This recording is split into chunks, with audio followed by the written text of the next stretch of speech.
My friends, you're one step closer to your exciting encounter with the Guardians of the Galaxy.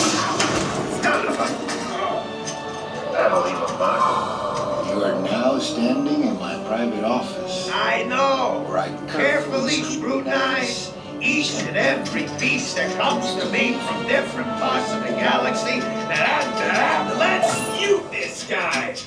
Hearing you insist blathering on a constant loop was big motivation for me to escape. I go, ouch! Ouch! That was not part of the plan. Why? Of course I escaped. For those of you who have not been paying attention, the name's Rocket, one of the Guardians of the Galaxy. The smart one. Listen up. He's gonna put you on a gantry lift for your tour. I'm gonna sneak on top of your lift and take us all the way to the big old generator control room.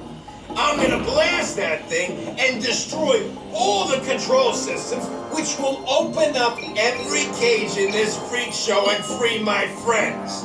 Our buddy Mantis is in the getaway ship waiting for my signal, and then we'll be on our merry way. But this plan won't work unless you help. I don't have clearance. My hands don't scan. Yours do. If you raise your hands, I get the clearance and the chaos begins. It's a foolproof plan. Oh. I'm gonna take this. Now move it. My dear friends, this is the moment I've been waiting for. When Rocket unplugs you,